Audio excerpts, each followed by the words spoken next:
There's an article out recently that gives us a great opportunity to see the lies that are coming out of DC on the ground, operationally. We can talk about theoretical socialism or theoretical capitalism and the comparative advantages and disadvantages of both of those things till we're blue in the face. But until we actually go out on the ground and see what the effects are when left to their own devices, we're not going to have the ability to formulate a plan going forward to govern ourselves as 50 independent states. Whatever the people decide should be the way to go. I think most can probably agree with that, get on board with that. The picture that you're looking at is from an island called Curacao. Curacao is in the Netherlands, or I should say, pardon me, Curacao is governed by the Netherlands. It is off the northern coast of Venezuela. There has been a recent agreement made that any further, quote-unquote, humanitarian aid from the U.S. is going to come out of this little island, Curacao.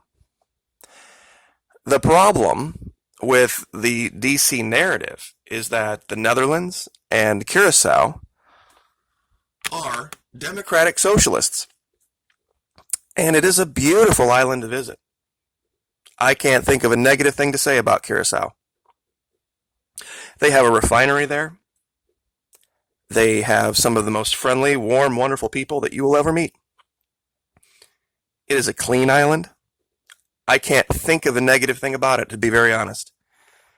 Why hasn't it collapsed? Why hasn't it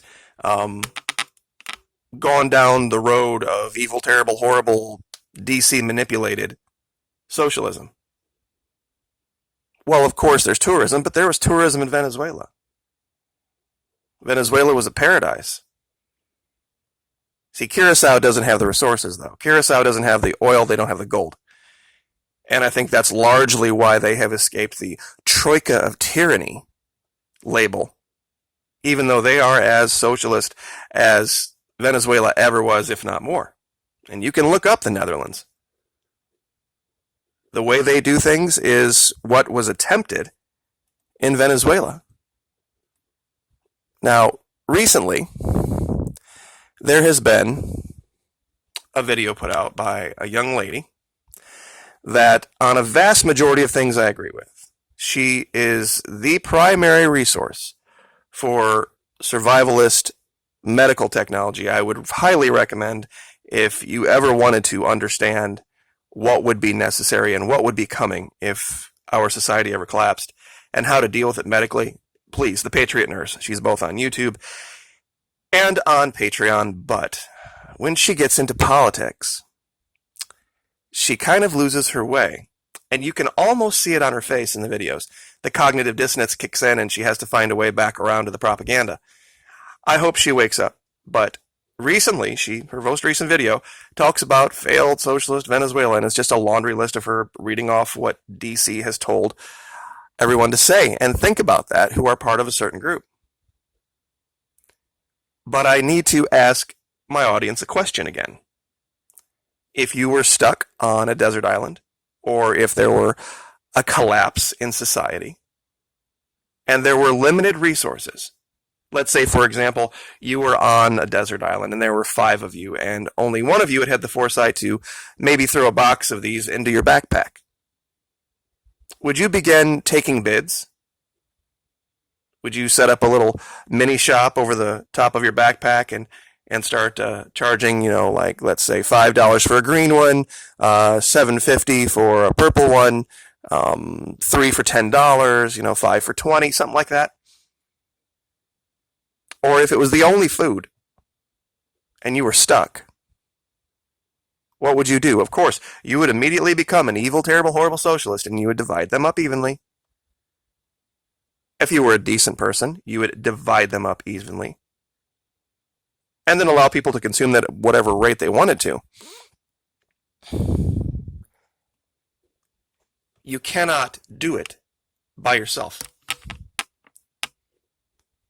Because guaranteed, one of those people might be, let's say, a nurse, or somebody who had some type of training, and then 2 days later, all of a sudden, you get ill. And that person remembers that you decided to charge them for the handful of jujubes, and then all of a sudden, you have a problem in your group.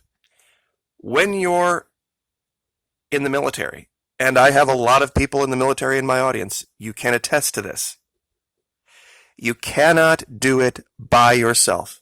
The first thing the military teaches you is work as a team.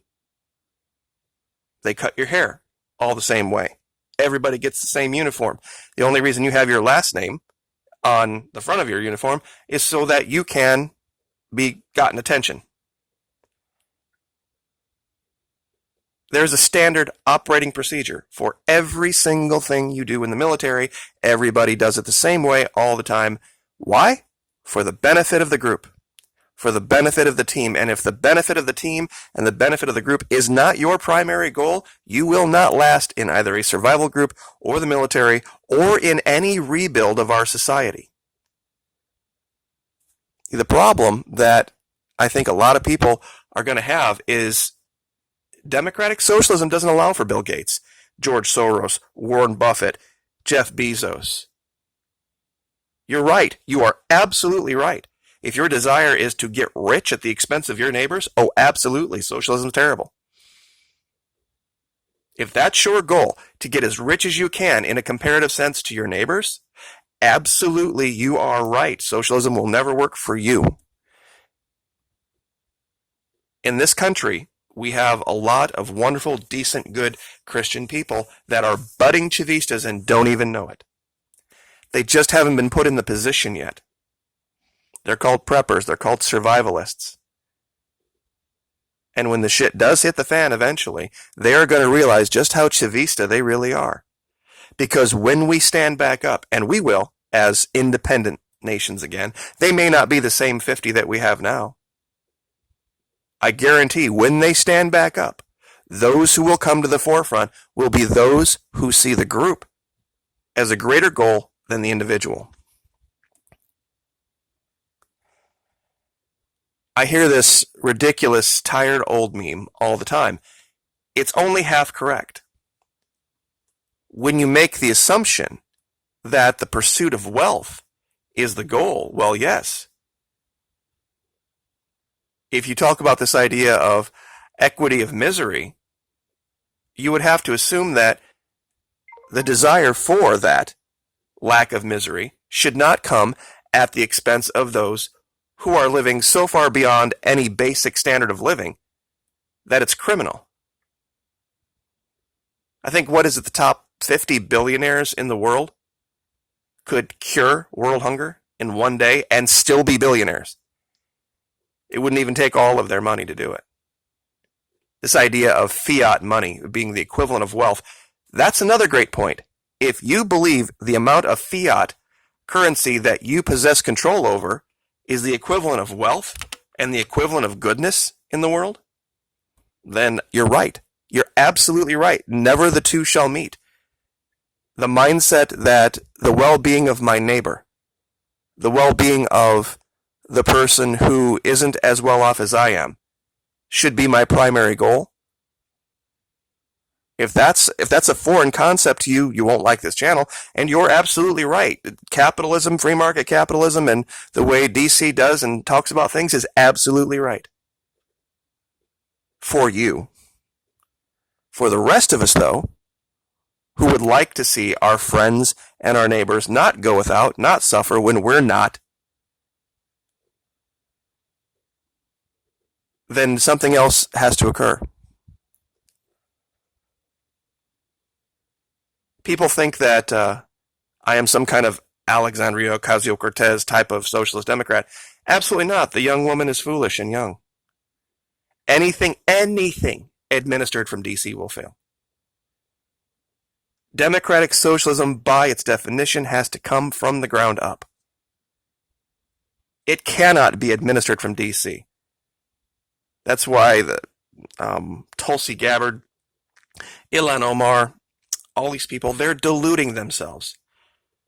They talk about this kind of stuff, but they don't realize the complete fallacy of attempting to administrate it from DC. DC has failed. It's in an operational state of failure. The trillions in debt. The only thing they can do is use the military to coerce and intimidate people on the back of the petrodollar.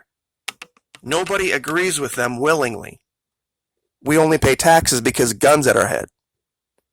I thought these two pictures back to back would be great to show because it shows that when you break it down to the very basic fundamentals of what we would do if we didn't have to live in fear of DC every day, and don't say you don't, we know you do. This is how we would operate. We would operate exactly like Venezuela. We would get together, we would do the very best we could to take care of our neighbors, and honestly, if I had a refrigerator full of food, and my neighbors didn't, and I knew their kids were going to bed hungry, and I couldn't sleep. If you can sleep, wonderful. Congratulations. Personally, I would rather go without. Let me see if I can find the right picture here. Hold on. Now, this is supposed to be kind of a knock on vegans, and I'm not a vegan, by the way. If there were two people on strand, and this is a man and a chicken, I know it's not exactly the right analogy, but the point would be this. If you can watch your neighbor suffer, and you can watch your neighbor go without and do without, while you are having surplus in your life, you're right. I can't change your mind. I can't change your heart. This channel will never do it. This is where I think this young lady goes wrong. She's absolutely right in the sense that socialism cannot be administered from DC, and every time it does, it'll result in just a different form of fascism and eventually become, what we saw in the Union of Soviet Socialist Republics. We saw Russia bully a whole bunch of tinier countries and hold them inside a wall, ironically, with the force of a gun. I'd like to see her maybe come around on this because, I'll say it again, she is an amazing source of knowledge and a great blessing to the survival community. However, she has recently come under the influence of a lot of other channels, which is why I don't communicate with other channels. And it's kind of skewed her perspective on some things. But actual survival, actual collapse activities after this type of thing happens, there's no other way. There's no other way to operate other than in what would now be described as communistic, socialistic types of ways. That's why they call those kind of groups communes. You have to operate that way or people will die. I don't know anybody that could make that argument. Socialism failed, quote unquote failed, in Venezuela with a great deal of influence from DC. We have seen this clearly with the sanctions. People argued with me, it wasn't the sanction, it wasn't the sanction. Now we're seeing it. There are businesses that are trying, that would like to do business with Venezuela. They know Venezuela can pay them for the goods and services. But they don't want to fall under the ire of Washington, D.C. How much clearer can it be that this country is being sabotaged and being blockaded and has been sabotaged and has been blockaded for a long time? Primarily, it's been ramped up since 2014.